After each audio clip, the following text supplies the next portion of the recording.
1-week youth camp. Every one of them was able to go out to the circle and recite a prayer that they worked on during that week.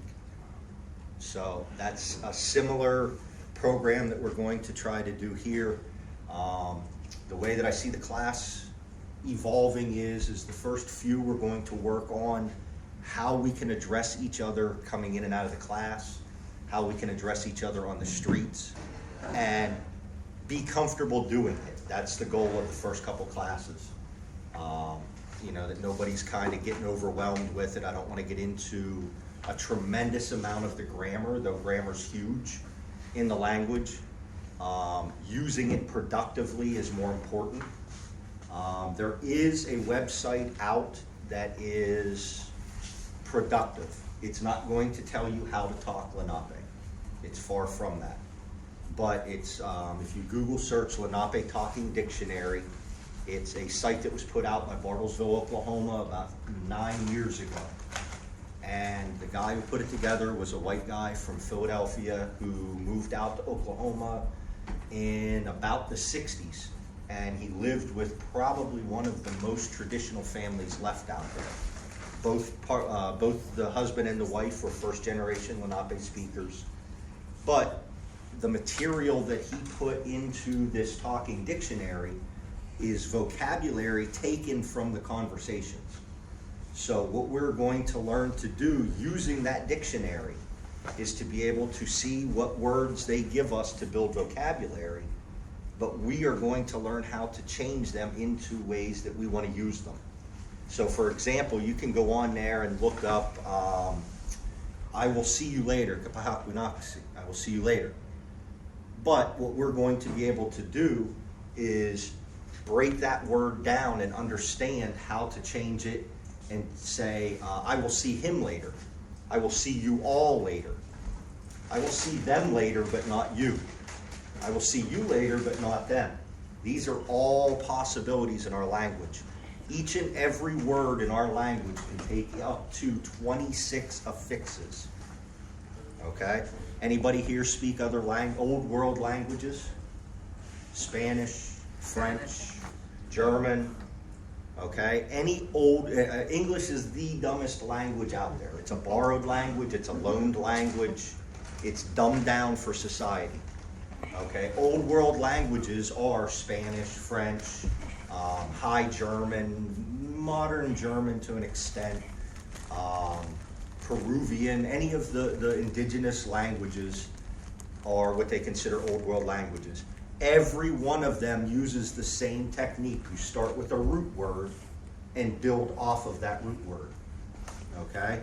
And our language is so descriptive that an A can make somebody disappear. An A can make somebody dead. An A can turn one tree into a forest. All in where you place that A in our language. Okay? E's very similar. So that's one of the things that we're going to learn as we go along with it. The other thing that we're going to learn is that the language is extremely, extremely specific and detailed. I think the largest conjugation that can be made in our language is the equivalent of 3 English sentences in one word. Okay? So those are the possibilities. At some point, maybe we'll get to that, hopefully. But like I said, in the beginning of the class, the goal is that we're starting to use it, we're comfortable using it. And one of the techniques that one of the other teachers is going to be using once we do the live stream, she is a Mohawk from Akwesasne, but she speaks Mandarin. And they use a program called TSRP. And basically they take one word and they circle it around the language group using every possibility of that word. I'm going. Are you going? He or she's going. Is he or she going to go? Are you going to go? Are they going to go? Are we all going to go? And you just keep circling it around to the point where you don't even think what you're saying no more. Once you know what you want to say, it just comes out. And she used it with us the first round of language classes I did on, I don't even know what that was, Skype, I think. And, you know, John Norwood was one of the first ones in the class, and he picked it up that quick. Okay, we had major linguists from universities that came in, and within 2 to 3 weeks, they picked up our language like that and could greet each other. So that's one of the techniques we're going to use. The other thing that we're going to do is we're going to try it in 3-month increments. So at the end of 3 months, we're going to reevaluate what we learned over those 3 months and see if we need to change the technique. I'm not a linguist by any means. I enjoy the language. Okay, it was my passion. It is my passion. I build houses for a living. I can pour you a concrete slab. I can put a roof on. I don't know nothing about being a language teacher other than what I know about the language. So if anybody sees something that can add to the class, by all means share it. By all means. Like I said, I'm not a teacher. I just made up my mind. There was enough people emailing and texting, wanting to know this, wanting to know that about the language.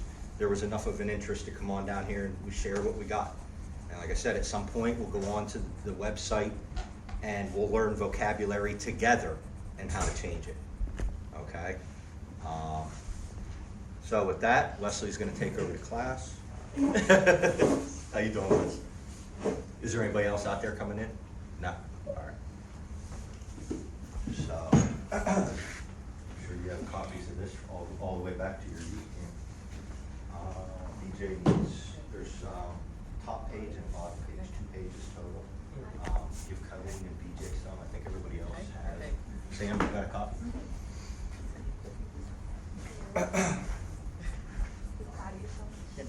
So, and despite some of the ridiculous comments on Facebook, we'll clarify, this is the Southern Unami dialect of the Lenape language.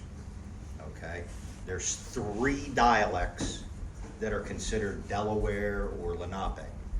There's Southern Unami, which was spoken right here, from here to just about Easton-ish, Pennsylvania, slightly below that.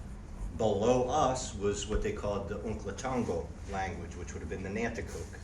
Okay? Similar in some regards, but not by any means mutually intelligible. Okay? You couldn't just go up to a Nanticoke person and start talking to them, and they weren't going to understand you. Okay? Then from Easton all the way up to upstate New York, we had the Northern Unami dialect, which is more mutually understood.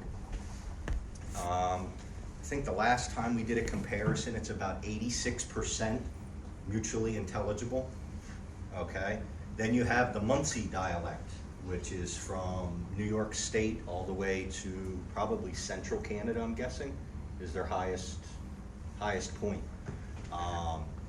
Again, it's less than Northern, probably 30 to 40% mutually understandable. But the irony behind it is, most of our words that exist, Wesley found this last Tuesday, most of our words that exist for birds exist from the Muncie language. And we can tell that because any word in our language that we're going to learn that ends in an S derives from the Muncie. If it ends in a T, it derives from down here, and it's called a third person participle, which we'll learn about that hopefully much further down the line.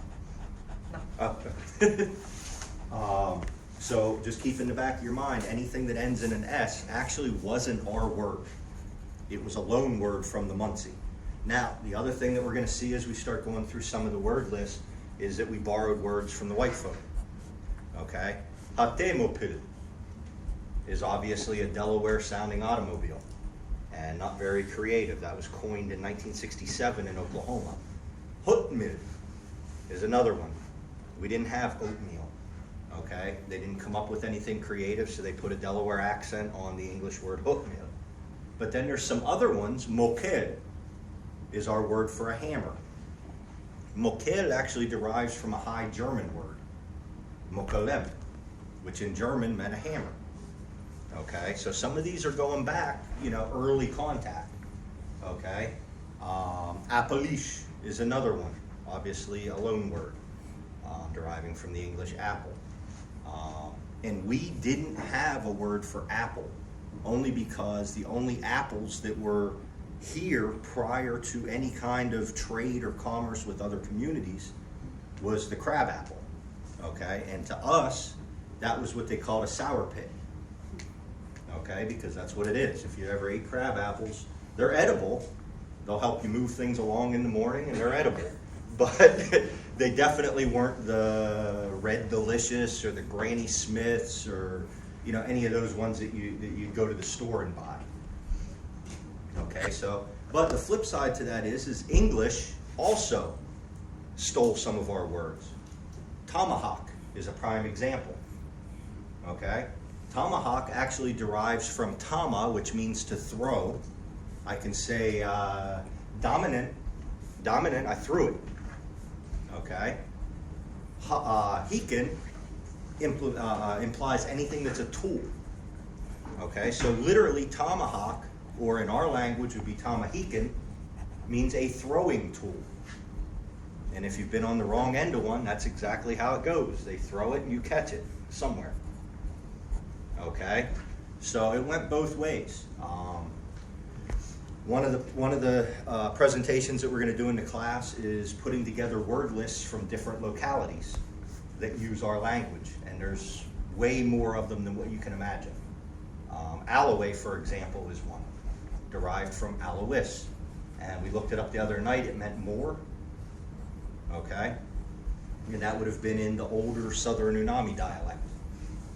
Okay, so just small things like that, you know, like I said, there's kind of a play into the language, but also if there's something that you guys have an interest in, speak up and I'll do the research. If I don't already have the paperwork or the notes or whatever, we'll do the paperwork and get it together and we'll learn it together. Okay, a lot of the programming and stuff that I put together was to work with our little ones. And the irony behind that is we as adults really aren't that far behind them. Some of the ones that's been in the youth camp the last 5 years are ahead of us. Okay, I've seen some of the kids going home and they're using the same prayers that they learned 3-4 years ago, and they're praying at all the meals. You know, that's what we need to get us as the adults doing. Greeting each other. You know, think about when you go down to Bridgeton and you hear the Mexicans greet each other. Most of them don't do it in English. No. You know, it's a sense of pride. That's who they are. That's a reminder of their homelands. When you go out to Unity, or you go out to another community, when I lived out on the reservation, I am, your name, my mother is, her name, my father is, his name, and my clan is. Every presentation, every introduction, that's how you introduce yourself. And for some of the folks in the Southwest, it's a long introduction, as the Navajo have multiple clans. Okay, some of the Southern Apaches have multiple clans, the Pimas, the Alhuns. Okay, these are things that we want to be learning and passing on to our kids, so when they go to Unity, we don't stand out as a colonized people because we don't know how to introduce ourselves in our language. Okay, that's very important when you're amongst our people. Okay.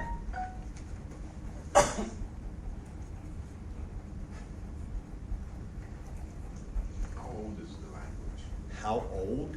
Yeah. The Southern Unami dialect, there's only guesstimates, of course. Yeah. But what we're going to be learning with the grammar in it, the Algonquian linguist Mahers guesstimates somewhere between 1100 it started to evolve to the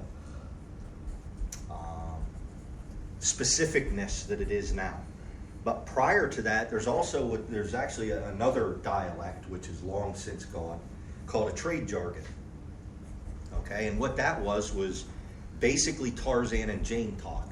It was simple words and phrases that were mutually intelligible amongst anyone on the trade route. So for us, that would more than likely be the Tuscarora in North Carolina before they moved north, up to at least Maine. Probably more than likely, I don't think Canada was foreign to the Munsee and Northern Unami. I would assume they were going up there. When we did an archaeological dig in Pennsylvania, they found a Catlinite pipe in Harrisburg, and they dated it at about 1312.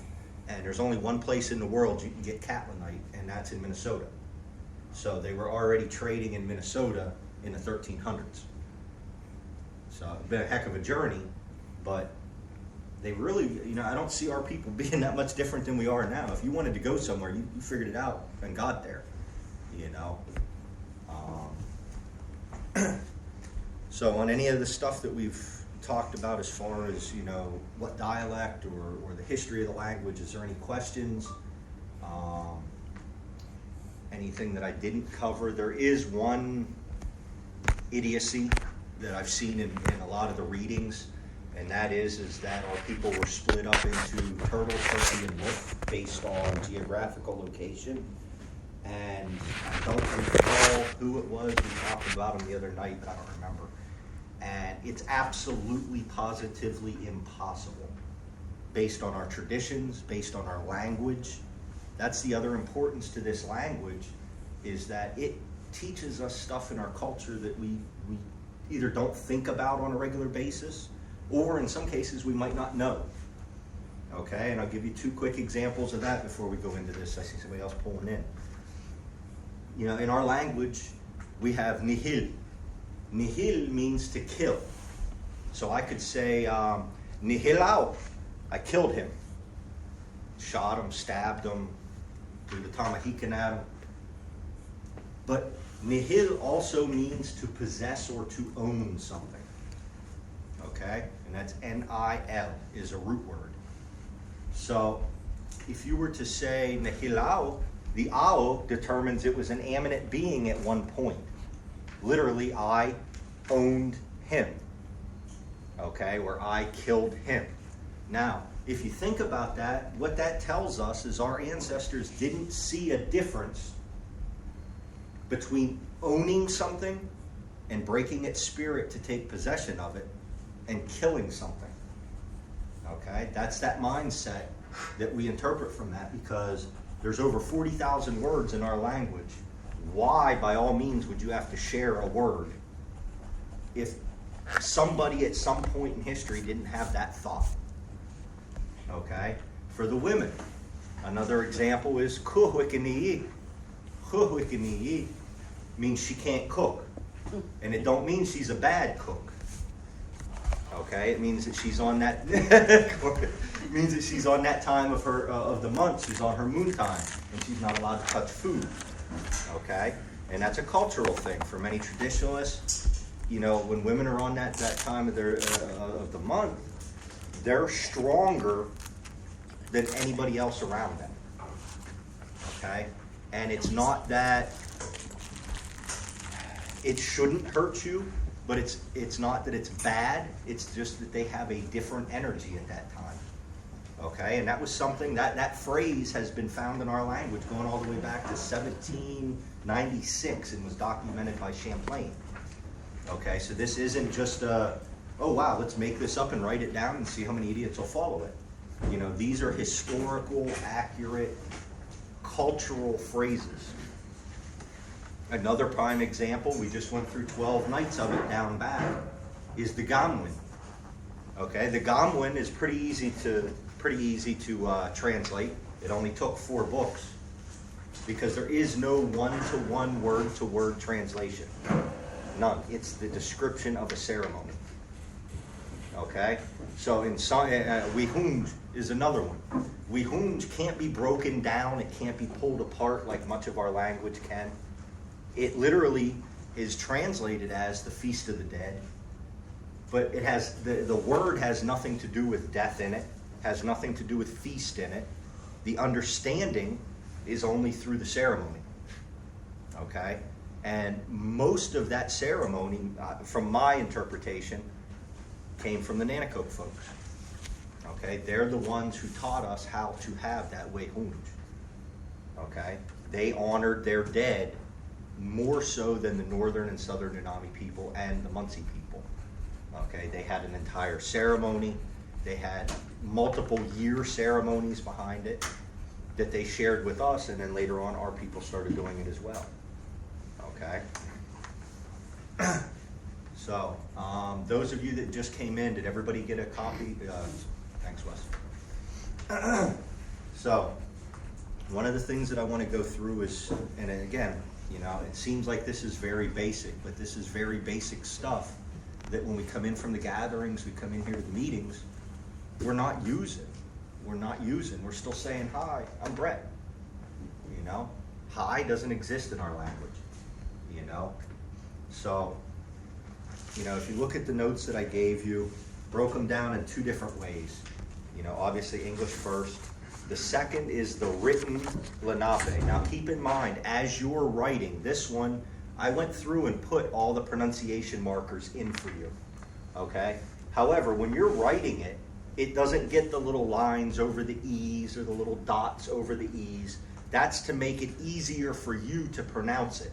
You start associating that E with the two dots as E, or the E with the little line over it as A, okay? Then what I did is in italics off to the side is pretty much an English pronunciation as I hear the word being said. Now y'all might hear it differently, okay? So one of the things we're going to do is as we pass out the different lessons over the time, take and hear that word and write it down how you hear it. So that when you look back at it, you don't have to think, oh, well, Brett heard it this way. No, you write down beside it how you heard it. And that's how you get it, you know, get it into your mind. For me, being able to say it is way more important than being able to write it. Okay, writing it, you're going to use it on a very limited basis, unless you have kids with the names. But, I mean, shy of that, you're not sitting down writing a letter to somebody in Delaware. That's where the text will come in. And there's a sign-up sheet floating around somewhere for those of you that came in late. If you want to. Already a sign-up sheet? Yeah, it's up here. Oh, it is. I'll just make sure we covered it yet. If you want to, by all means. We're not ready for. We started running the wire for the live stream. For those of you that came in late, I'll go over real quick. We do have a wire in for the live stream. We do have the computer set up, but we don't have the cameras set up, and we're not plugged in the back of the building yet. The goal is one of you are going to volunteer, because I'm technologically crippled, to help us do whatever we got to do to make the live stream work. But yes, for tonight, if you want to record it, by all means, it can be recorded and then can be archived. Hopefully by the 25th class, we'll be live and be able to go on live stream either via Facebook, or somebody suggested possibly a YouTube closed account. It would be password protected. And again, I'm open to whatever. I'm not a technological Indian by any means. So I almost bought a little pocket recorder for this one, so that's where I'm at. On the sign-up sheet, the emails is for notifications and maybe eventually a newsletter. The phone number is in case we get snowed in, so that we can reach out to people and be able to let you know, look, there's no class, don't travel all the way out here. Also, on the phone section, if you do not want to be part of a text group, just beside your number, put no text. And we'll make sure that you get bombarded with them throughout the day. No, but that way we can at least get a hold of you so nobody's making a trip out here if the weather's bad. Can I just make one comment on that? Yes. If we have a text group, please let's keep it Language related. Language related. Yes, yes, Because very some good. people like to. Yep, no, it'll strictly be for that, and if it becomes a problem with any one individual, they'll just be removed from it. But yeah, it's strictly for language, for notifications on language class. It ain't for politics, it ain't for drama. Save that nonsense for Facebook.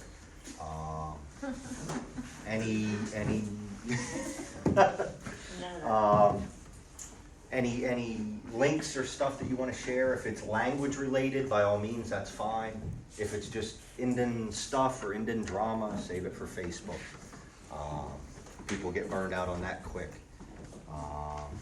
I think that's everything we covered. So, the handout that I passed out isn't anything new. It's just, like I said, same thing we've been going over with the kids years after years after years.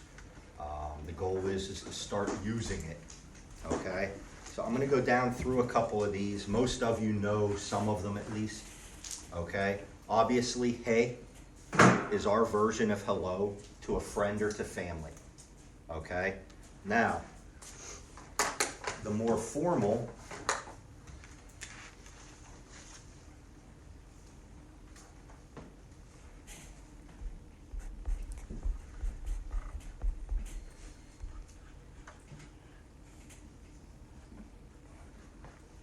that would be used for non-family, non-friend in a political environment, in a introduction.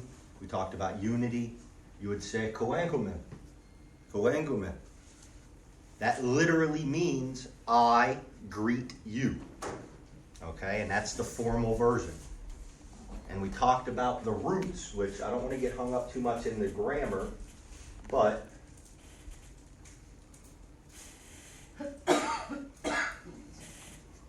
wangom is the root for to greet. To greet. Okay? So you could turn that into greetings by wangomem wakken. Wangomem wakken. Okay, greeting. That's stuff that we're going to learn to be able to look at our words and break apart so that we can get to that root word. Once you have that root word, then you're going to be able to build anything you want off of it. Okay? So, the other four, and that would literally be koengomel. I greet you. Not y'all. I greet you. Now, if I wanted to say I greet you all as a group, I would say koengomel hemo. Koengomel hemo. Okay?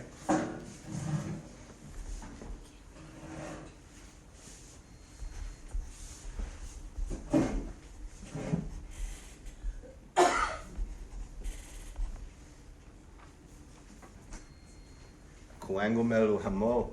That's to greet more than one person. So to Johnny, I would say koengomel. I greet you. But to y'all, I would say koengomelu hamo. I greet you all. Okay? So that was one that I had left out of there, as we didn't deal so much with that with the kids, but it's an important one, is if you're not talking to family or to kin, that's how you would address them. Okay? AK is the G pronunciation, right? Yes, not the first one. The first one is a what they consider a harsh. The second K actually sounds like a G. So if you were to sound koengomel, but it's still spelt with a K. And the spelling system that we're using is the spelling system that was adopted in 1964 when they first started documenting the Lenape language this go round. Okay? The previous spelling systems were usually German, Swedish. The Moravians had their own spelling system which had no rules. It's pretty much whatever you thought you heard. Change it up to make it as confusing as possible. This system had been accepted in Bartlesville, Oklahoma originally, then carried on out to Anadarko, Oklahoma, and then later on was accepted by the other communities further north. Canada used it for a short period of time up until the 70s, and then they started going with a spelling system that if it was an elongated E or a long E, they would duplicate. So they'd put two E's. But by the time you get into a conjugated word, you're 20 letters in. Okay? This system here relies on pretty much, it's almost a memorization. All of our vowels, the emphasis is going to be on vowels. The emphasis is going to be on the next to last vowel. That almost never changes. Okay? Very rarely. All right? Anytime there's a K in the middle, you're going to see that it sounds like a G. But the other thing you're going to see is we're going to be saying this stuff slightly different than anybody else. Okay? When you go out to Oklahoma, and if you go to Tahlequah, you would say Kulamalsi Hutch. How are you? But if you go to Bartlesville, you would say Kulamalsi Hitch. How are you? It's spelled with an A in Tahlequah, spelled with an E in Bartlesville. One of them spent too much time in Texas. But other than that, it's the same word. Okay? We're going to have words that don't sound like their words. That's that Jersey accent. That is what it is. Okay? We just hope that we're pronouncing it the closest to what our ancestors did as possible. Okay? So everybody's got that. So the next one going down on the sheet is my name is. Deloensi. Deloensi. My name is. So you would say, hey, Deloensi Brett. Hey, or hello, my name is Brett. Okay? Now, the next question you would say is, Katilowensi Hutch, or Katilowensi Hetch. What is your name? Okay? So, Delowensi, my name is, whatever your name is, but Katilowensi Hutch. What's the difference in the two? What does the second one have that the first one doesn't? That's right. Our language, all Algonquian languages from northern, actually central Maryland, all the way up to Maine, their question marker is a word. So if somebody says something to you and it doesn't have hetch or hutch, it's not a question, it's a statement, no matter how sarcastic it is. Okay? That denotes a question. And there's also slang Delaware, which at some point we'll go over some of that. But basically the grammar's thrown out and it's just simple phrases. And the question would be, ke kohach? What's up? Okay? Ke kohach? What's up? Okay? So that would go on the end of any question. Any question. And without it on the end of that question, it's not a question, it's a statement. Okay? So an example of that is, now we know Delowensi is my name. If I said Delowensi Hutch, well, what am I asking? What is my name? That's right. Okay, so that Hutch, all it does is take that phrase and turn it into a question. Okay? Now, everybody have that needs it?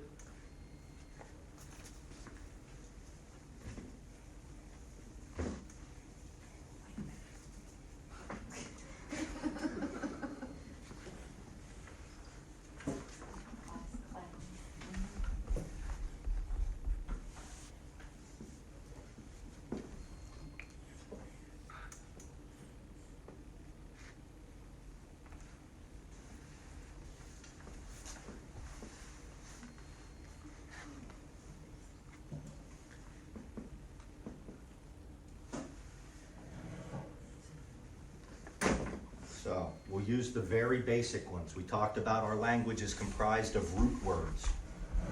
Luhuensi. Luhuensi is the root word. Okay? Luhuensi means to be called. Okay? Luhuensi means to be called. So, Dehuensi, I am called Brett, or my name is Brett. Okay, we didn't have a word for name per se. It was, what are you called? I am called Brett, amongst many other things. Okay, that root word stays through all of the possibilities. So the NT combination, going back to the pronunciation, NT sounds like a D. All through the language, whether it's the beginning or the middle of the word, it sounds like a D. Dehuensi. My name is. Okay? That same root word comes down to the second person. That's you. Singular. So, Katilowensi. Katilowensi. Your name is. Katilowensi. Your name is. Or Katilowensi Hutch. What is your name? Or what are you called? Okay? Do you see how it's related? One of the things that you're going to start seeing repetitiously in our language is that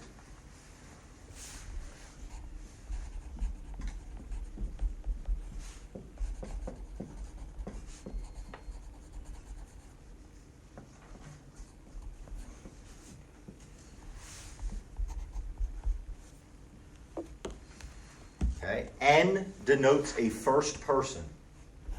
Okay, first person is usually I, but it can also be we exclusive.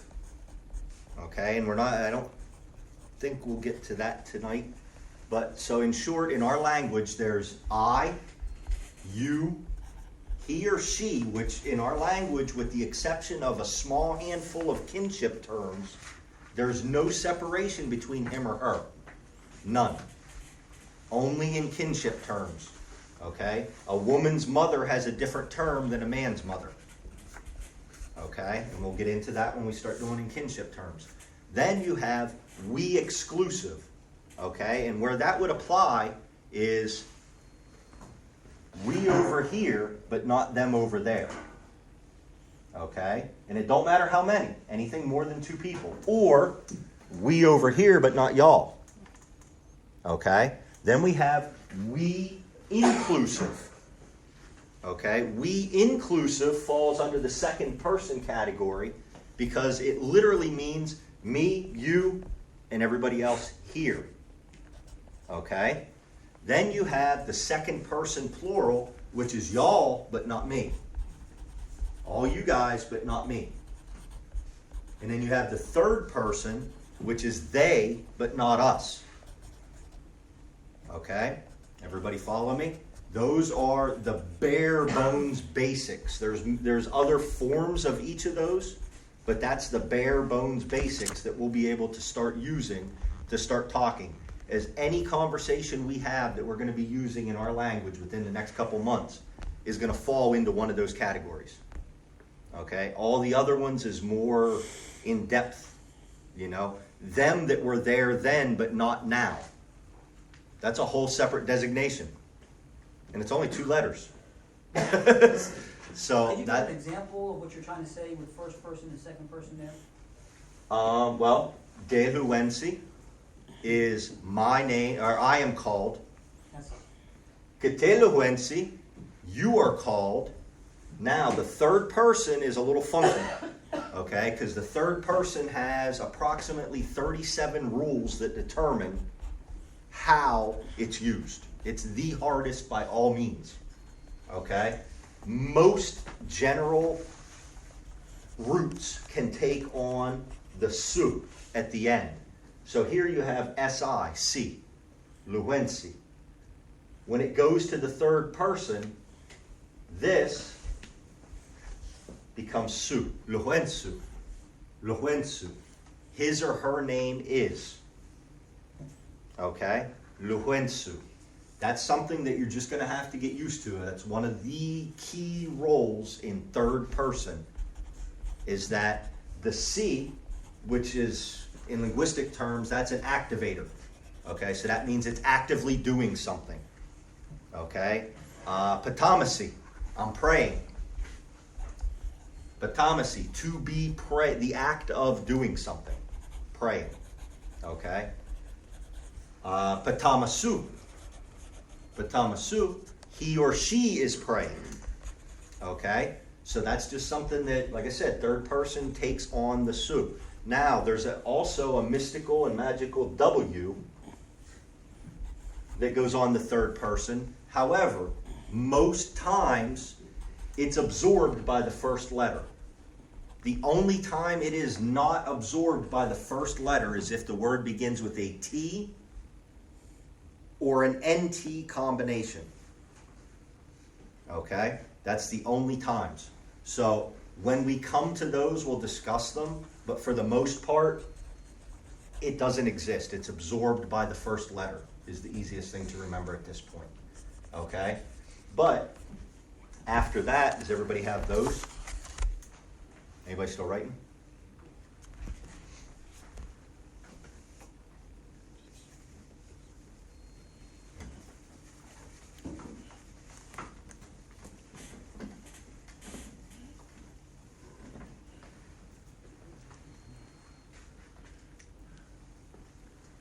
And is that what you were asking, Dickie, was to use the 3 of them back to back so you could hear the... Is that what you meant?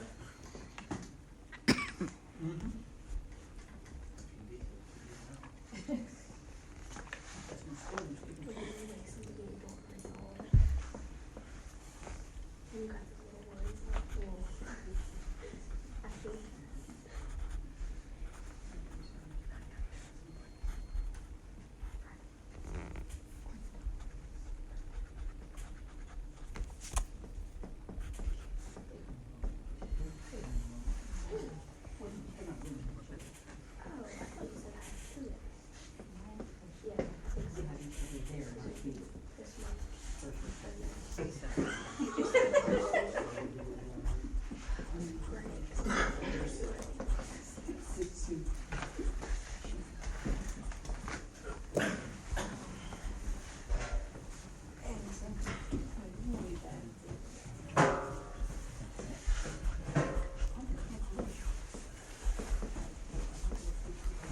Okay, that's a brief cheat sheet on how to conjugate a simple verb.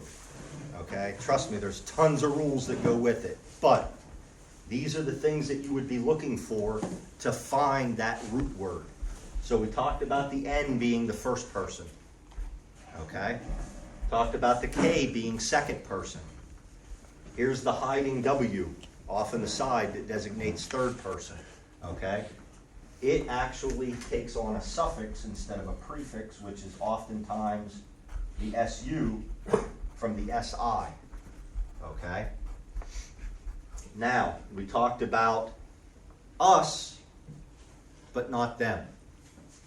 This is your first person plural exclusive, meaning us, but not them. Okay? Does that make sense to everybody?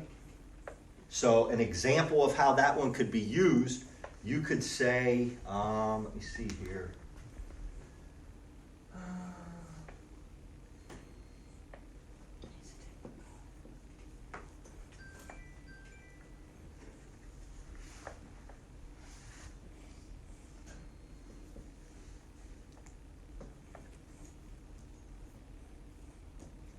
You could say, Lenape. We are Lenape, but not them. Okay? We are Lenape, but not them out there. That's an example of the exclusive form where it would apply to one group of people, but not another. Okay? Now, this, H-I-N-A, is this form, but because of the I, the E will often change to an I. However, both are correct.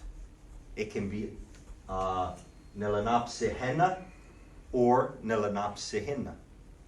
Okay, again, it's all it is a pronunciation difference. Both of them are accurate.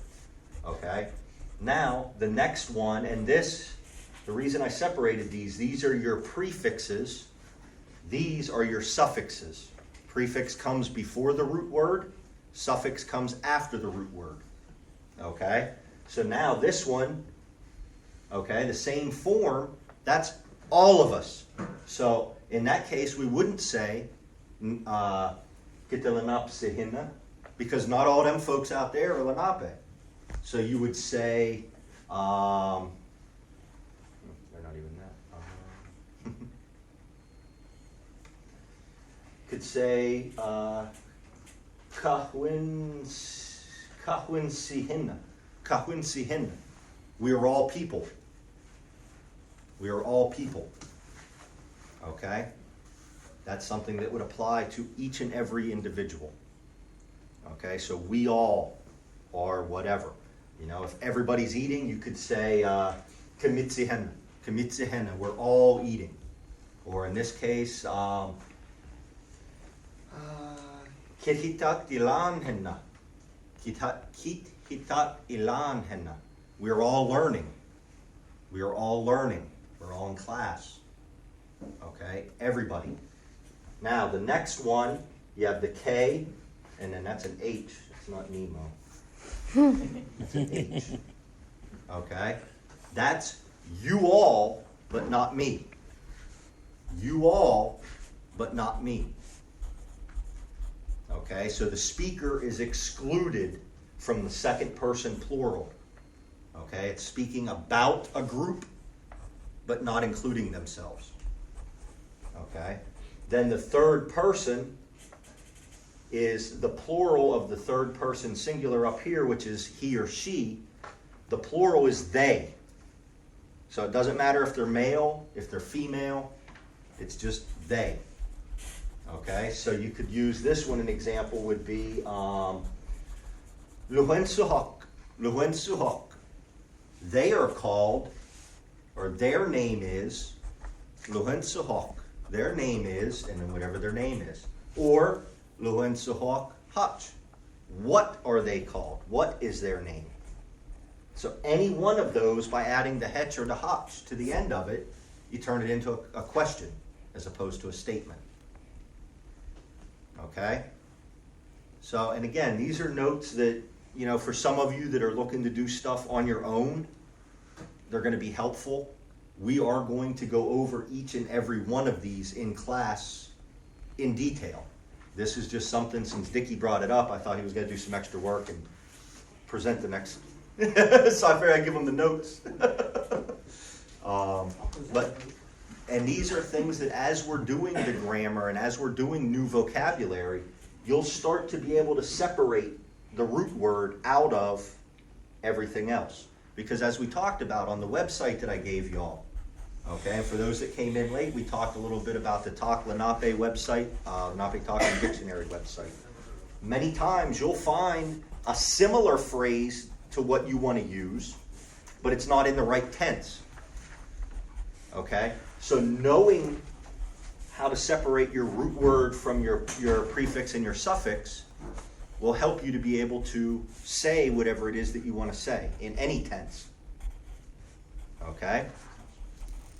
Is there any questions on the basics of what we went over? I'm sure there's many questions. Yes? Can you go for the W again? The W again? Yeah, third person. So in third person, there's just like there's the N and the K, okay? There's also a W, but Prefix. as a prefix, yes.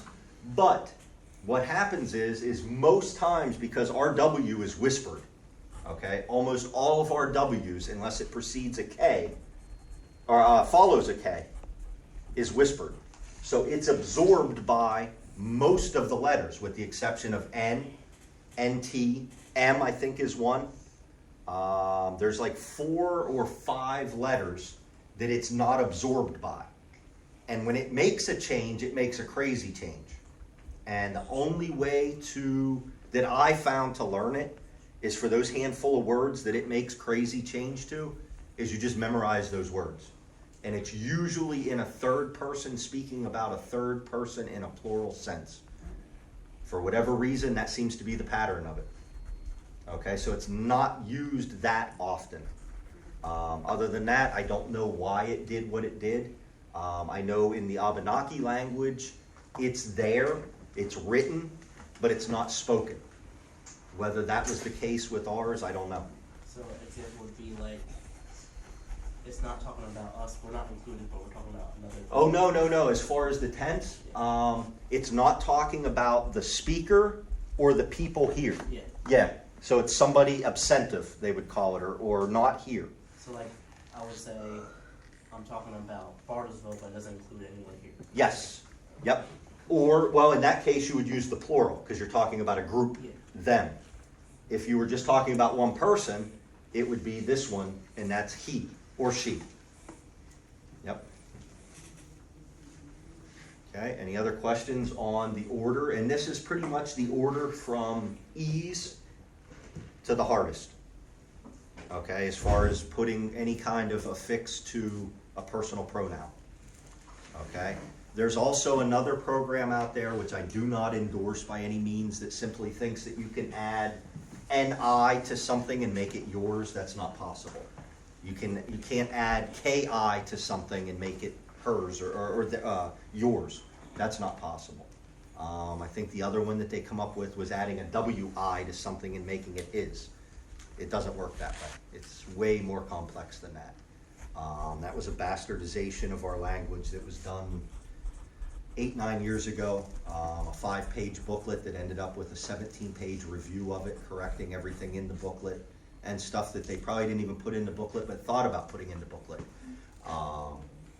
So that's, if you're looking for good resources, I can give you decent resources, but the internet is far from it.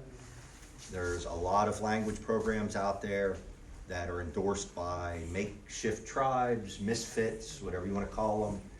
And our language, they said back in 2016 or 15 when they did a survey, our language has been the most bastardized of any other languages.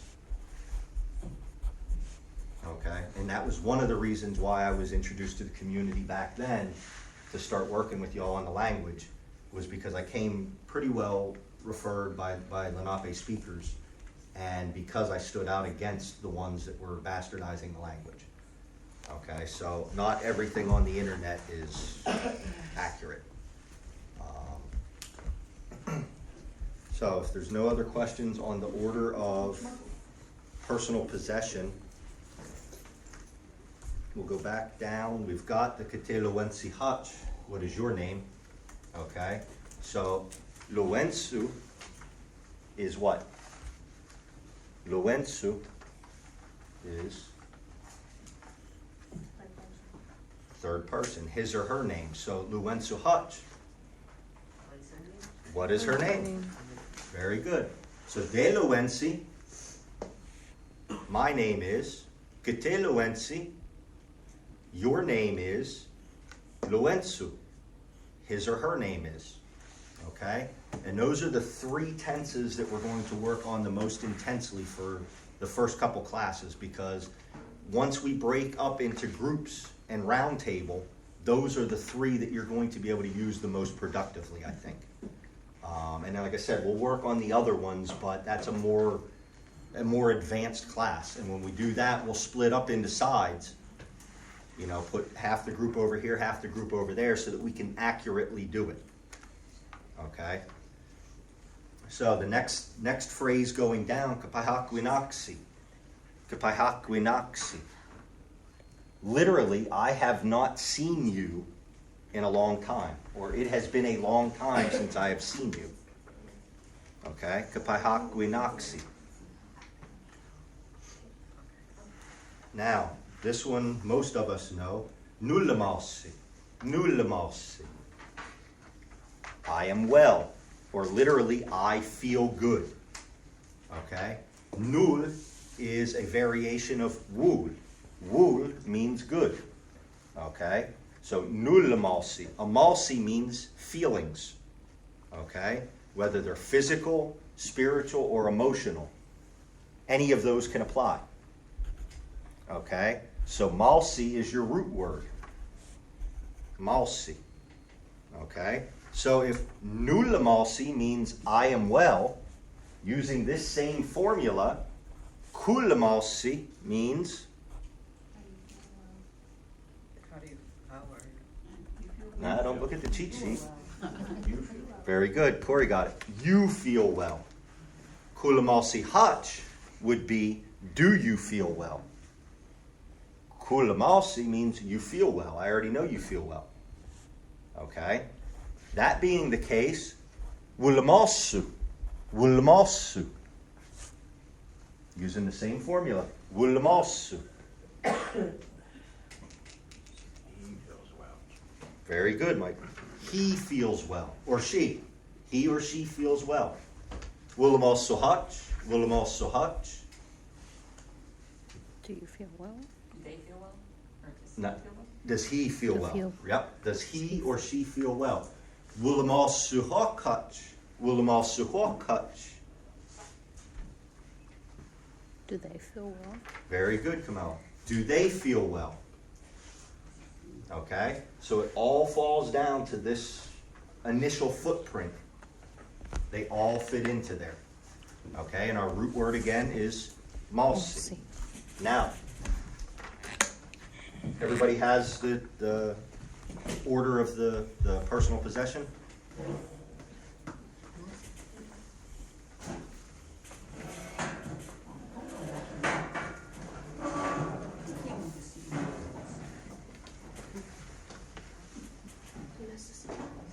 That's all right. I'll get it the next time.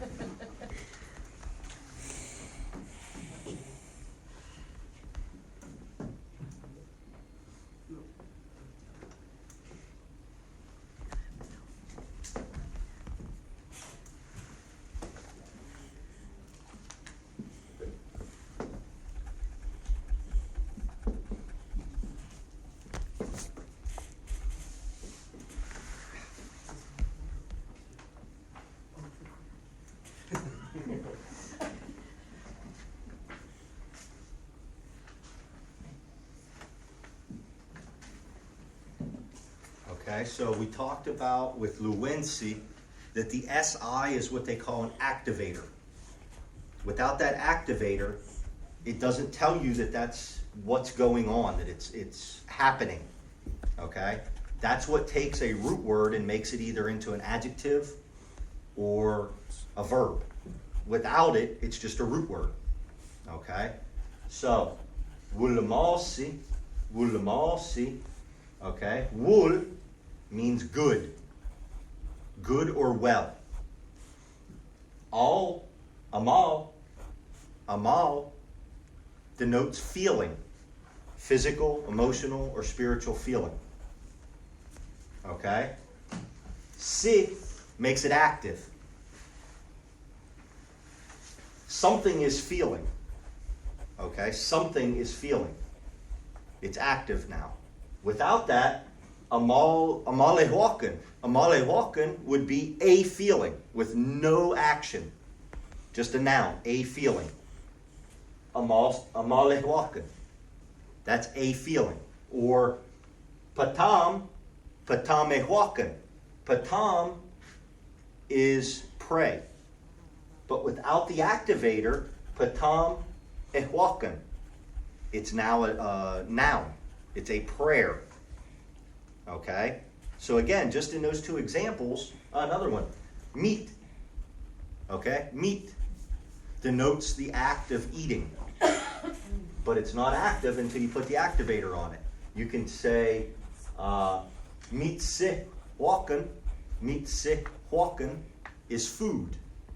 Now, do you notice the huakan is what? No, opposite. If it's not an adjective making an action, it's a noun making it a thing. Okay, so it takes any possible verb and turning it into a noun. Patamahuakan is a prayer. Mitzihuakan is food. Wulamalehuakan is a feeling. Okay? So huakan takes anything and turns it into a noun. Almost anything and turns it into a noun. Okay? But we got that pattern. The SI, in some cases it's an I, and in rare cases it's an A, is your activator. Okay? So by being able to, and a lot of times when people come up to me at gatherings and want to know how to create a name, okay, after I stare at them for a couple minutes and pretend I'm thinking, then I go online and I look it up, I end up finding a word that might have the root word in it, but it's not the name that we want. So that's how we break it down, is you take that activator off, and there's certain rules that you can make it past, present, continuous.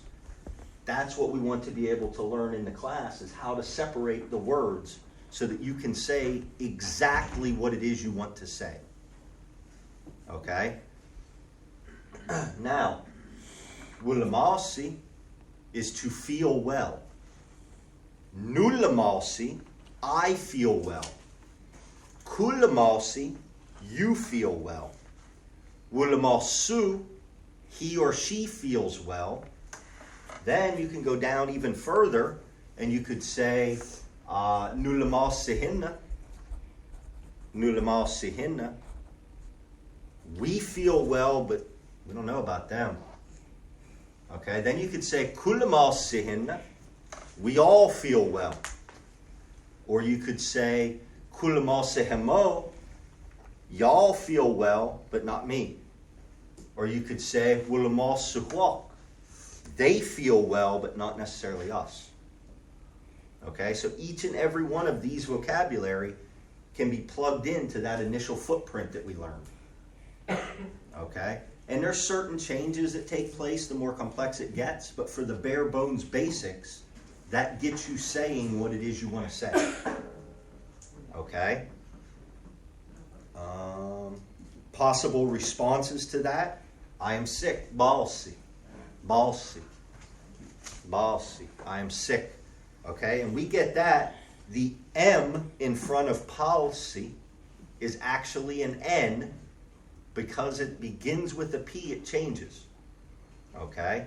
There's a handful of words in our language that the initial letter undergoes change based on the person of the action.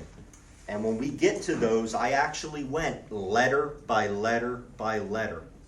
So that when you open up the handout, anything that begins with an A for first person takes on an N and a euphonic T. Okay? The rule as far as learning them, there's, I think, 87 rules that you would have to memorize. So what I did was I put them into a cheat sheet that you can look up alphabetically. So if what I want to say begins with an A, there's a generic rule that for first person you're going to add an N and a T to it.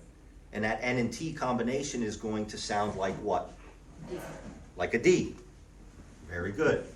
Okay, and these are things like she didn't even have to think about it. She knows it because she's heard it over and over. Because I'm a speech therapist. Okay, well that works even better. But that's the goal, is that you don't even have to think, well, N and a T together. It's just going to come natural. You're going to say delinquency instead of delinquency. You're not going to stutter through it. You're going to see the N and the T and automatically know that sounds like a D. Can I give you a tip for that though? Sure. Because this is something we had to memorize. When I say the resonance pairs, that means one has voice, one doesn't. So when I say t, duh, you're just turning your voice on. That sound, Okay. Puff, buck, cut, gut. Now how you use it, I'm confused about. So we're doing it. That's all. Well, alrighty then. So right now,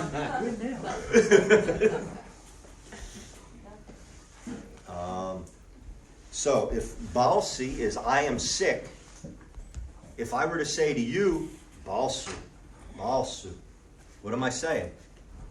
Balsu. He or she is. That's right. He or she's sick. Stay away from him. both. He or she is sick. Balsuhach. Balsuhach. Are you sick? Is he or she sick? That's right. Are they? Okay. Kapalsihach. Kapalsihach. Are you? Are you sick? Very good. Are you sick? So, balsuhakach. Balsuhakach. It's not on the cheat sheet. I seen you looking. Are they sick? Are they sick? Very good. Okay. Now, as I say that, balsuhak, you should be hearing that hawk at the end and automatically telling you it's they. It's third person plural. Okay. And when you hear, it's tough because some of them change. Kapalsi. You hear that k at the beginning of it. Automatically in your brain, you're going to start thinking k for second person. And then you're going to hear the root word. And then eventually your brain will start to trigger and you'll hear kapalsi hinahach. Kapalsi hinahach.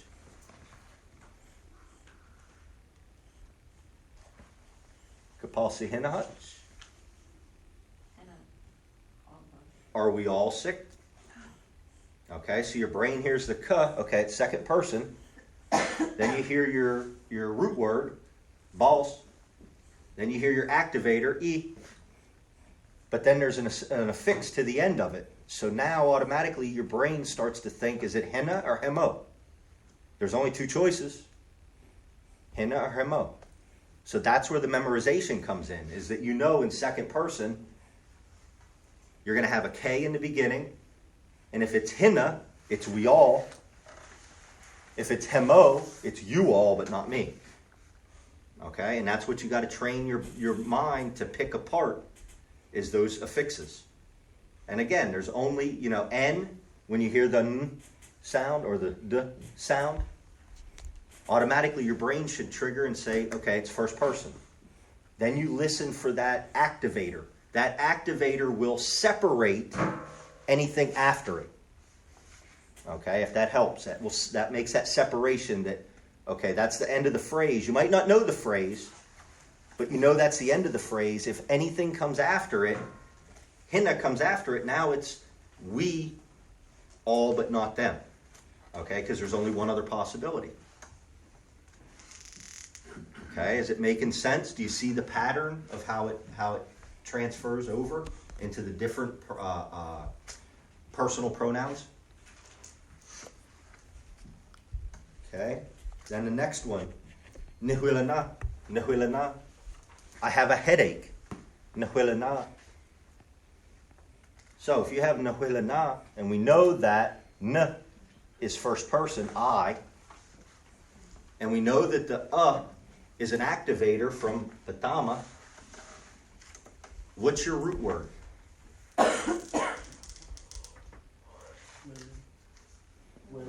Will. Will is a head. Is a head. Will. Okay?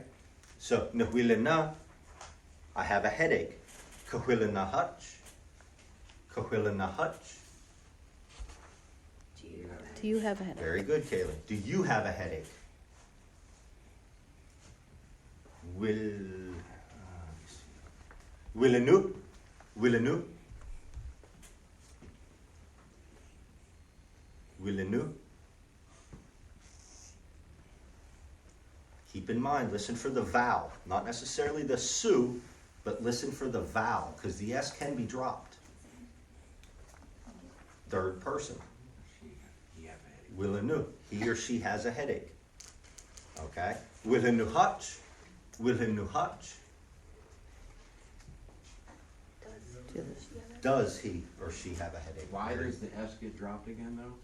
Just in certain verbs, there is no S. Like in this one, it's willina, so it's an A. So there is no S. There is no S up here to carry over. So the A automatically becomes the U. Okay.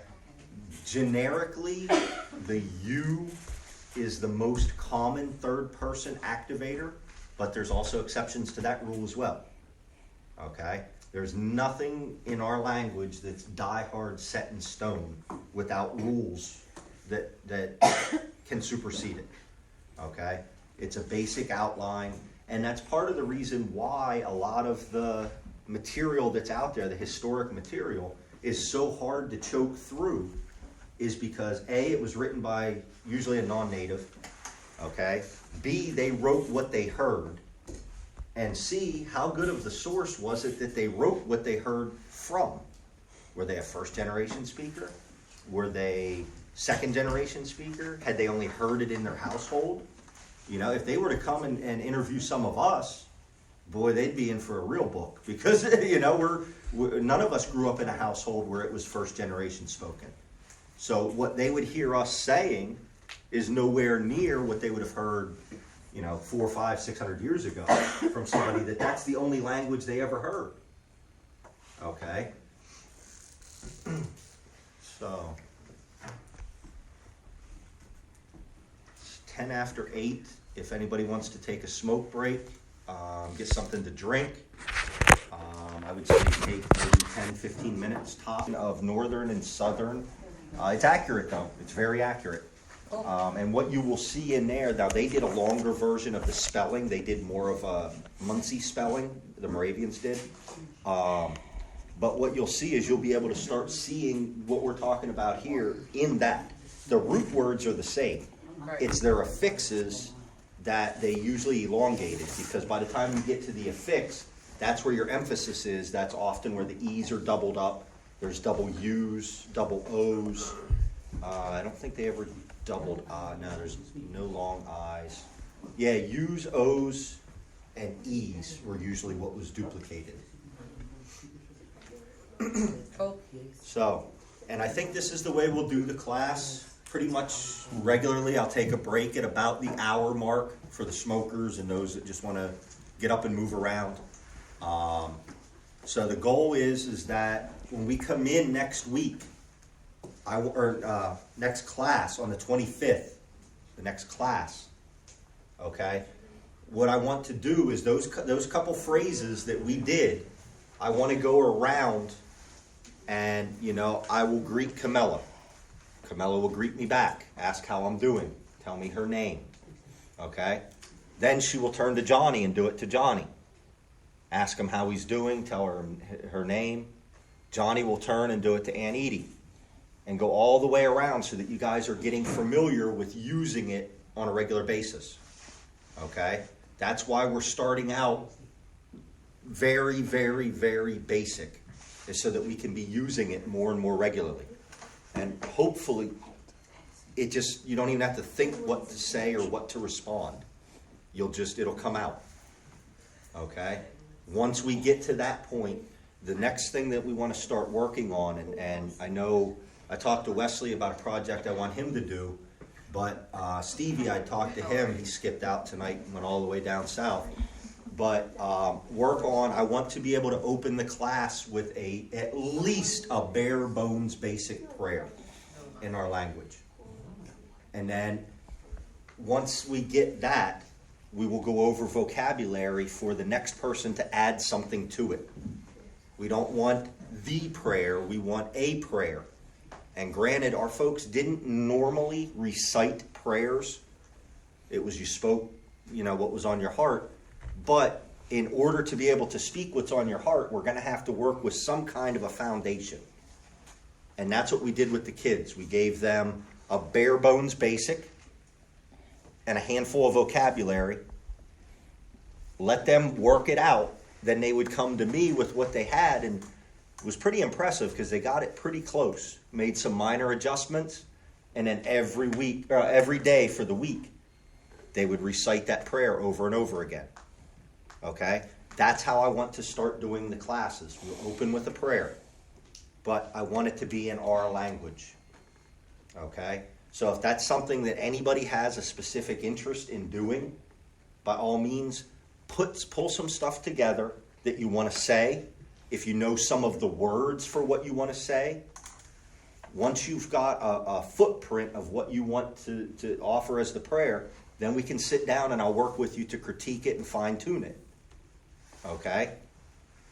Ultimately, by the end of the first year, I'm hoping, my goal is, that 65 to 70% of the talk that we do is in our language in the class.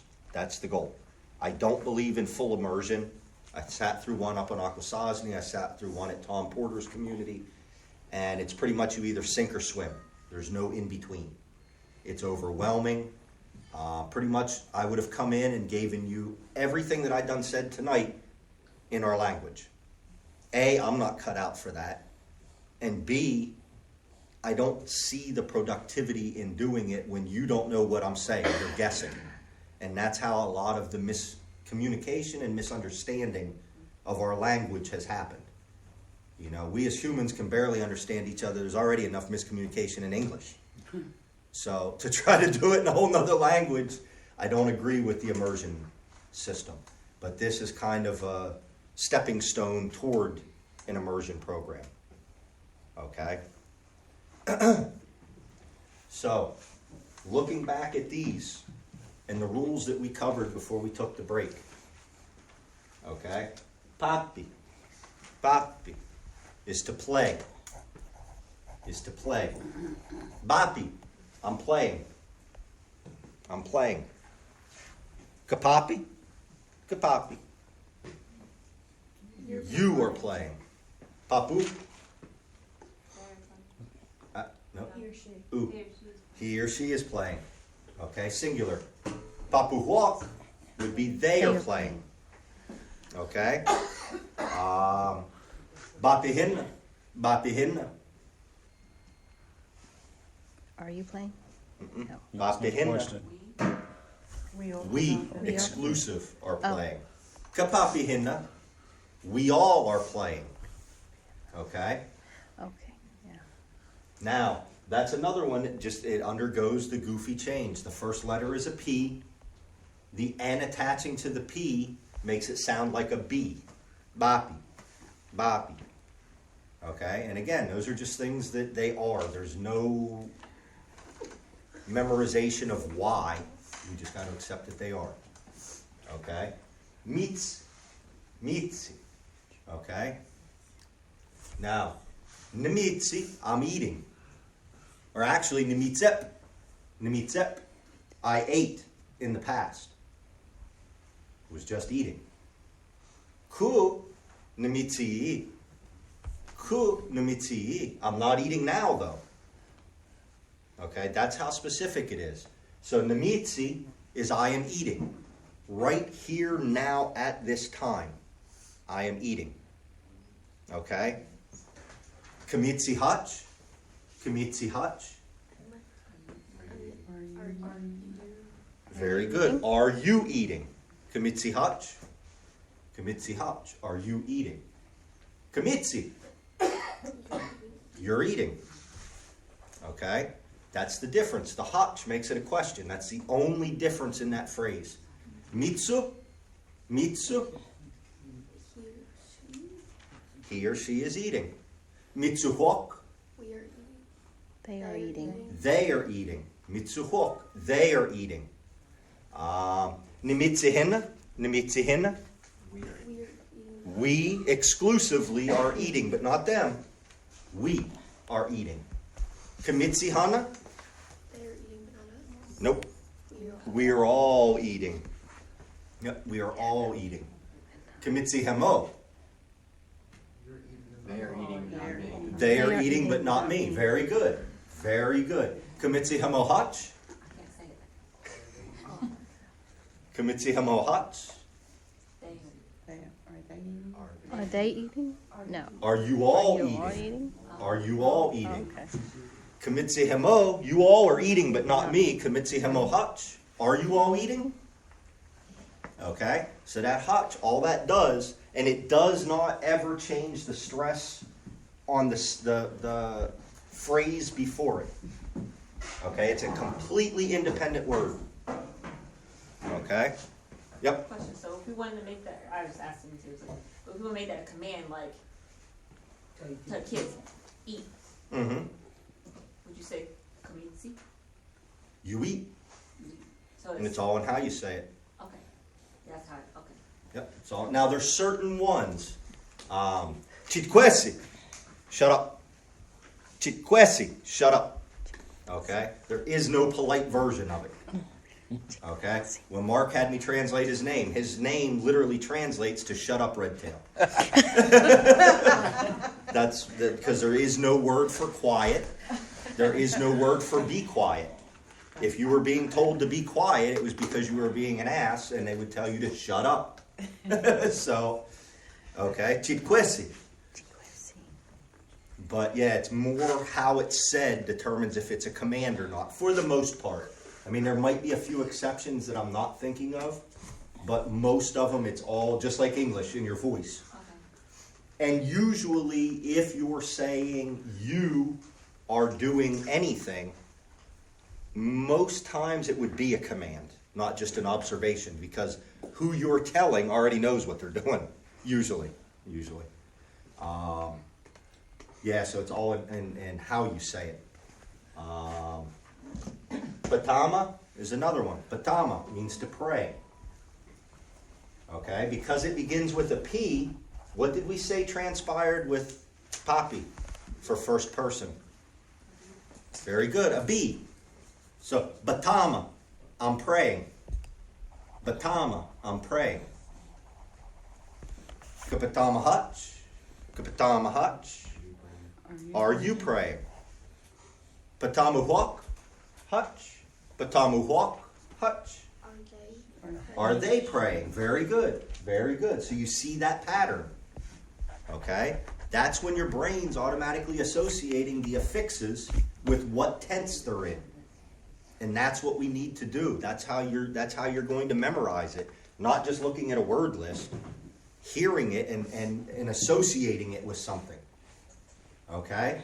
So if I were to say Batama henna, Batama henna, We are praying. we are praying. That's right. We exclusively are praying, but not them. Okay? But Kapatama hemo, Kapatama hemo, They are praying, but I'm not.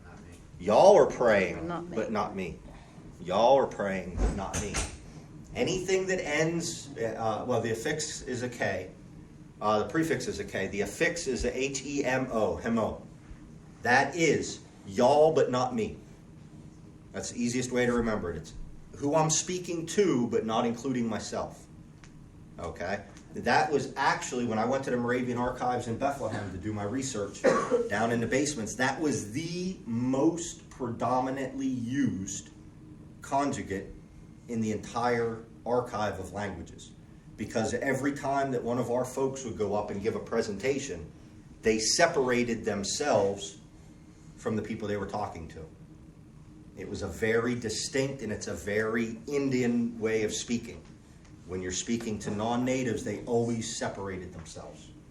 I believe I went through like 1,000 books, and there was over 40,000 examples from the people that they pulled the transcripts from of using that form. That's the most common form for our folks. Okay? So.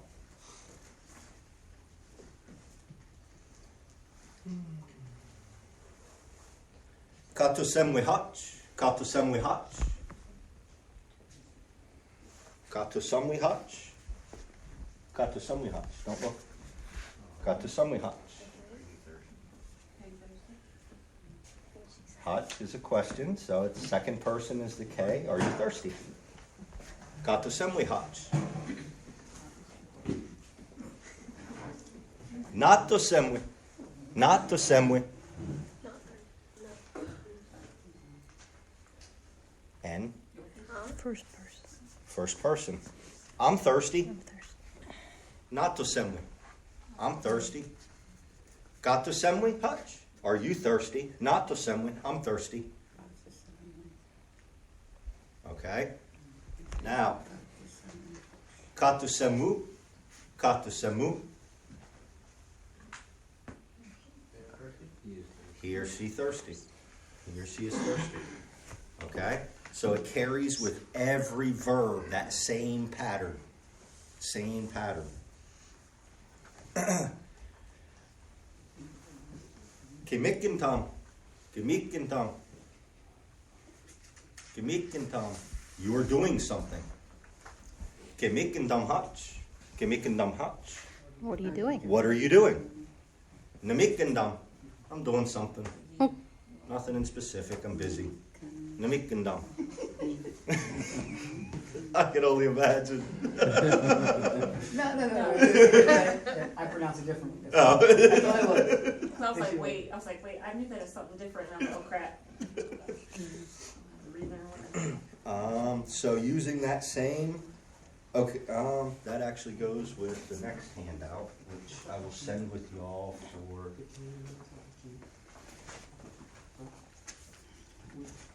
the next class.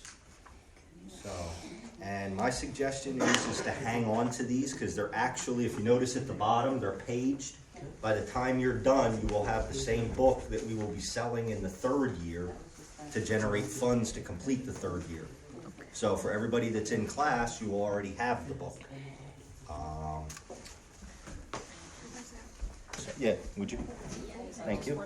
Yeah, there's one page. Let me check. Yeah, one page. And see, I'm going to drag this out to make sure everybody keeps coming back. I'm only going to give you one page of a book at a time. It's about 20,000 pages, so we'll be a while.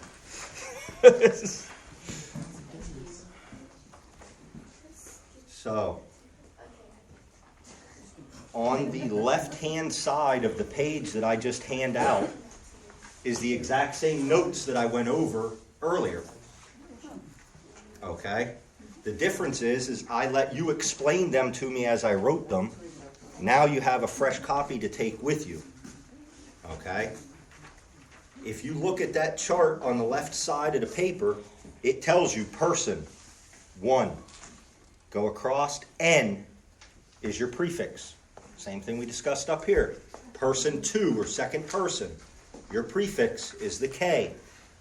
Okay? Third person is the elusive W. Okay? First person exclusive is the N plus the affix henna. First person inclusive is the K and also the henna. Second person plural, that's y'all, but not me. That's the K and the hemo. The third person plural is they, and that's the elusive W and the plural animate ok. Okay? So, the one on the right is the only forms of an animate being carrying out an action on something inanimate. Okay? Layman's terms? Say it again. Layman's terms? Layman's terms is anything that you do with anything that's inanimate is going to fall into this category. Okay? So we learned that Papi is to play. Now you could just say, Papi, I'm playing. Leave me be. I'm playing. Or you could say, Papi Tom, I'm playing with something. Or you could be more specific and you could say, Papi Tamen, I'm playing with it. And you would be pointing at something. Or you could be even more specific and you could say, Papi Tamen, Ball. Pasahikin, a ball. Actually, and that's another topic, but ball in our language is actually animate because of the springtime football game. Okay, so any ball, football, basketball, soccer ball, tennis ball, every one of them is animate. So that actually wouldn't work for ball. Could you create another word for the modern day ball? Yes, and that's part of what we're going to have to do is grammatically correct, and this isn't going to be for a while, but grammatically correct, we need to create words that apply to our everyday life now. Okay? And the way that that's done is through participles, which is a noun-like verb structure. So you describe what the object is, does, looks like, feels like, smells like, something that separates it from something else. Its descriptive qualities or traits. Now, the irony behind that is that's what our names are. Almost all of our names are participles. He or she who does something, he or she who is something. Okay? That's almost 99% of all of our names. That's the one-to-one translation because it's a participle. It's a noun-like verb structure that describes your characteristics as somebody's seen them. Okay, that's your name. Tell them about Falcon. That's how you explain Falcon to me. Yeah, well, with Falcon, and I don't remember off the top of my head, Yuri, do you? Nah, remember you and I But we had to sit down and kick it Bird with around. the hooked bill. And it's, the one-to-one translation for Falcon, and Yuri and I had to come up with it because there is no generic word. The traditional way of coming up with it would be, well, what does that bird do that other big birds don't do of the same stature? It rips apart its meat with its beak. And that's the separation between a falcon and a hawk, which tears it apart with its claws. An eagle will rip its jugular out with its claws. And they all peel the breast with their feet, except for the falcon. The falcon rips the breast open with the hook on its bill. So that's how we came up with the word for falcon. And that's not much different. Sanghikud. Sanghikud. Okay, Sanghikud is the pump drill. But it doesn't say anything about pumping or anything about drilling or anything about wood or fire or anything else like that. It literally means a tool which rings. A tool which rings. Okay? Now, those of us that have used it get how it got its name. Because when you're pumping it correctly, about anywhere from 5 minutes to 5 days before smoke's going to come up, it will ring. I wish Stevie was here because he rang mine for so long one gathering that the nub's only about that big on it. But that's what it does. Sanghikan is a ringing tool. But we know it as a pump drill. The same thing with eagle. Oh, yeah. But the general translation is whitetail. Whitetail. So you're not saying eagle, you're saying whitetail. But we know what it means. And just like hawk, we don't have a generic word for I hawk. thought that was the easy way to explain what he's talking about. Yeah. Hawk is machalania. Machalania, he who has a red tail. Okay, and that's specifically a red-tailed hawk. Doesn't fit for any other hawk. Okay, same with eagle, opalania. Specifically, opalania is he who has a white tail. Not descriptive of any other bird, any other mammal. Cecilia is another one. Cecilia. Okay, that's a buffalo. Cilia means to butt its head against something. Cilia. The si in front of it makes it reduplicative. So the one-to-one translation for a buffalo is one who butts its head against something over and over again. Okay? So there's a lot of words in our language that can be broken apart to get the true meanings of the words. They're not exactly, some of them, the one-to-one is lost. You know, it's not what we think it is. You know, eagle is pretty generic compared to opelania, which is literally a whitetail. Eagle could be a bald eagle, golden eagle, immature eagle, you know. Sasasapale opelania is a spotted eagle or an immature eagle. Okay, it's that specific. So, these that I passed out are ones that I want you to take back with you over the next 2 weeks. You're going to look down through there, and I want you guys to practice going over those. Those are basic, simple phrases using the inanimate conjunct. Okay? These are the bare bones of what we are going to need to be able to do. You know, for example, nimitsi, I'm eating. Nimitsi, I'm eating. But nimitsen. Nimitsi, I am eating, but nimitsen, I eat it. Okay, I eat it. So now it's more specific. Okay, you can't say nimitsi shukelapon. Can't say it. That's what Tarzan and Jane sounds like on the TV. I'm eating sugar bread. But if you wanted to say it so that it makes sense, you would say nimitsen shukelapon or nimitsen ne shukelapon. I am eating it, the sugar bread. Okay, that's how specific our language is. Now you could also, and I didn't put this in there, but if you don't know what you're eating, which is bad, but nimitsatam, I'm eating something. I'm eating something. And we're hoping for the best. Okay? But, now the next part of this is that's only for something inanimate. Now if you're eating deer meat, technically deer meat is not inanimate. Even once it's in the meat form. Atuhuyus. Atuhuyosak. Deer meat, atuhuyus. Atuhuyusak. Deer meats.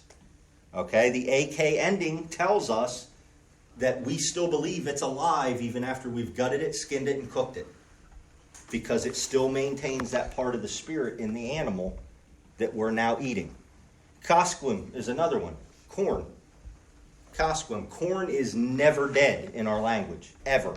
Never, ever, ever dead. So this relates to anything that we feel has a spirit, has its own spirit? Yes and no. Because, well, yes, there is no. Yes, in that culturally had a spirit at some point.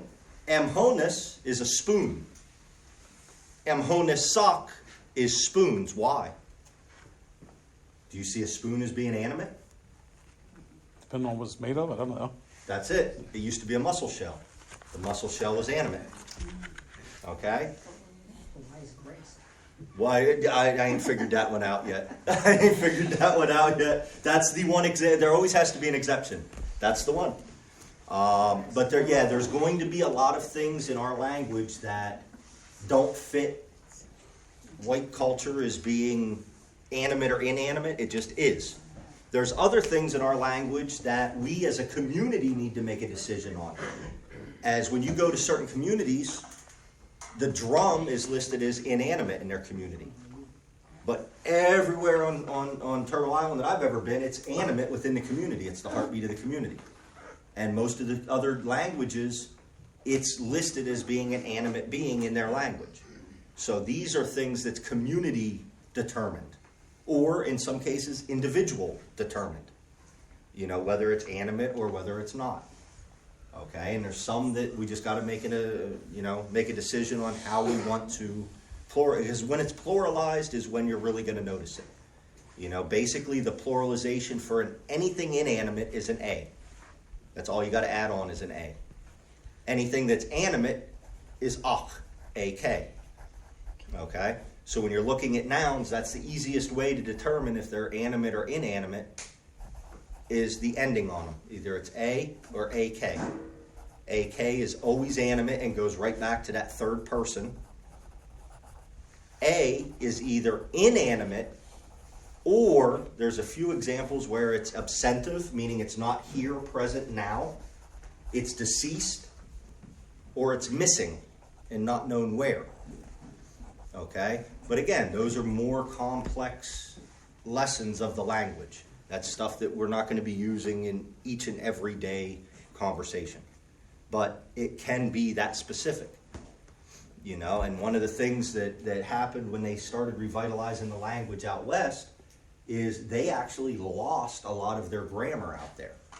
They no longer, since the 80s, have used anything in the past tense. So, example would be, I gave it earlier, Nimitsi, I'm eating. Nimitsip, I ate. Anytime other than just now. Or you could say, Ne nimitsip, I'm always eating. I'm eating over and over again. Okay? Those, the reduplicatives, the past tense, was lost in Anadarko and in Bartlesville. Okay? Which doesn't seem like a big deal, but it's one of the first processes of dumbing a language down, because they've been there forever. It sets the tense for what you're talking about, and in many cases, it makes telling a story impossible, because now you're telling the story as if it's happening right now, without that past tense. As even to use the, Loanway? Loanway, a long time ago. The very next phrase after that has to be in the past tense, or the entire story doesn't make grammatical or linguistic sense.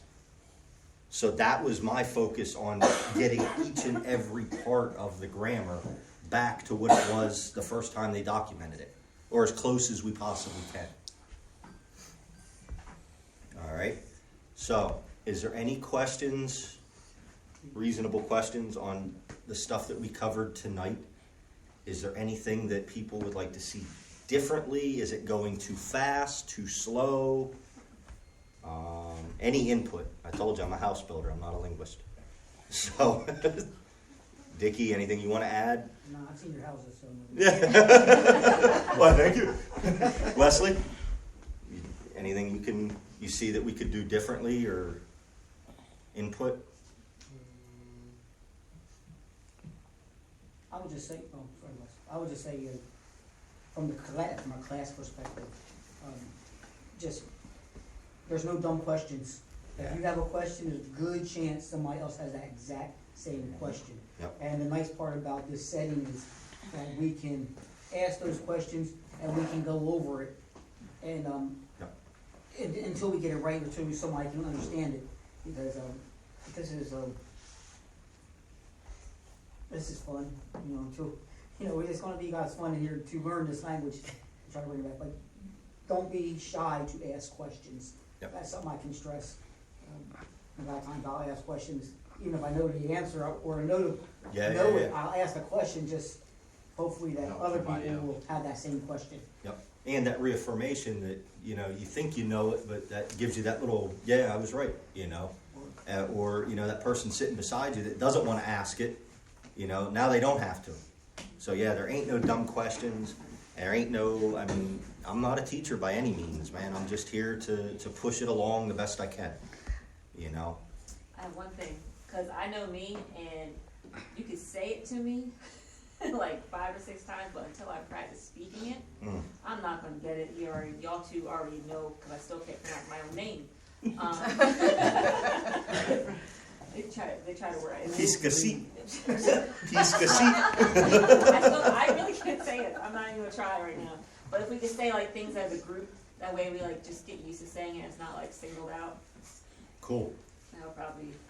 And I would say that's how we'll start the next class is, and again, like I said, if you think I'm going too slow, there's a reason. My goal is that nobody gets overwhelmed and backs out. That's my biggest thing. And I already, when I presented this to council, if there's those that are moving forward fast enough, I'll take all 4 Mondays of the month off and we'll do an advanced class and a beginner's class. I have no issue with that. I don't want to hold anybody back, but I also ain't going to leave anybody behind. This is each and every one of ours language.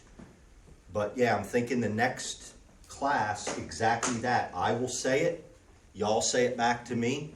We'll go down through the basic vocabulary from that first sheet, and then we will go around and start using it. Okay? And usually after about the first 3 to 4 classes, you'll start to see where we're going with it, because you'll start seeing new vocabulary getting entered in. But as the new vocabulary is coming in, the stuff that we already went over is like mindless to you. You'll see somebody on the street and, Kulamasi Hutch. How are you doing? And you'll catch yourself saying it like, wow. The kids caught me off guard a couple of times during the youth camp as I'm in the mindset of teaching it. And then you get out of the class and we're outside and they walk up to you and ask you and it's like, well, let me think for a minute. I wasn't expecting that.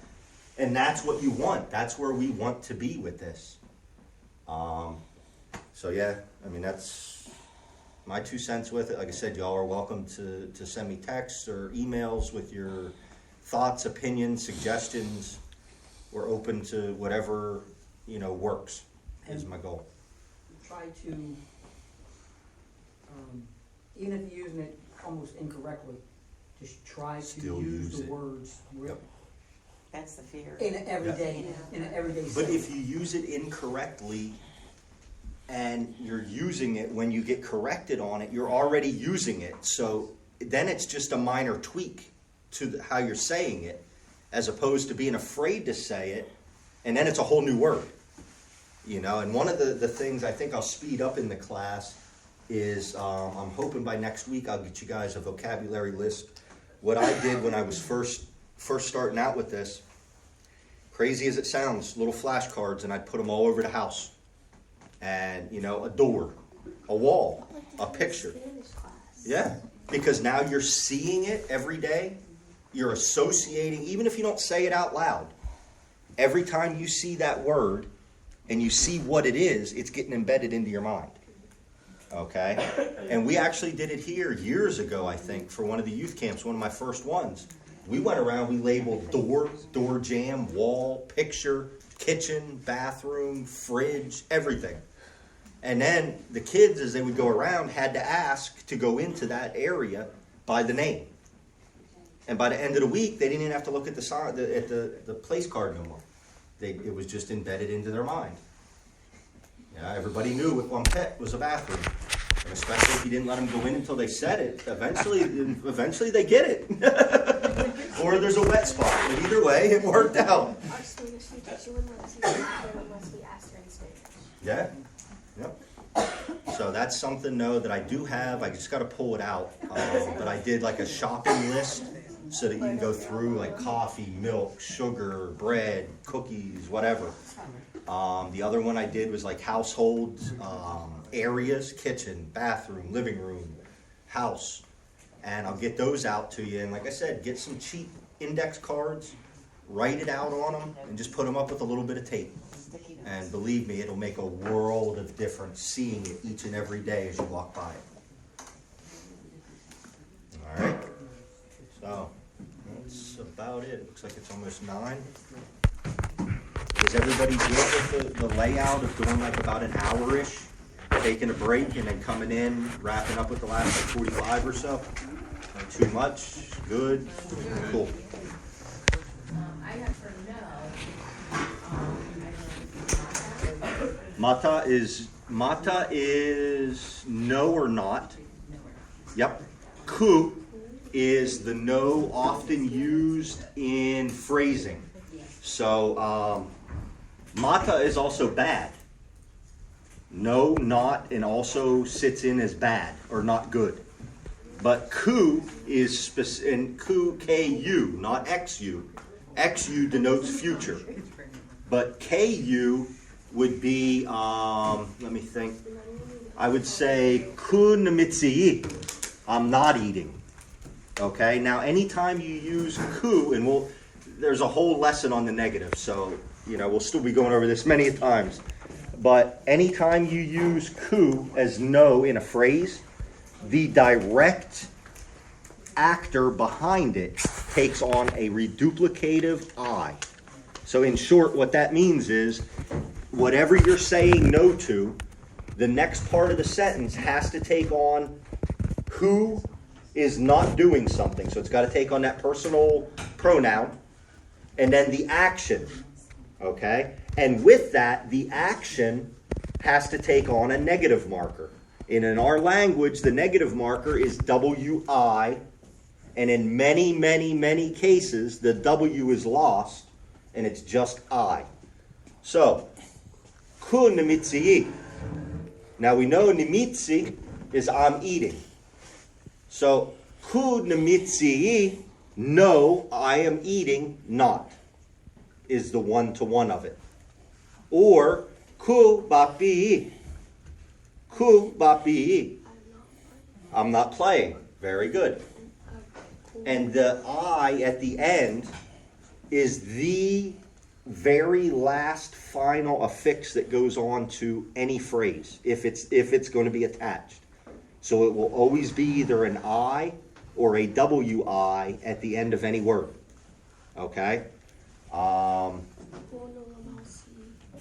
Kunulumasi. Yep. Kunulumasi. I am not feeling well.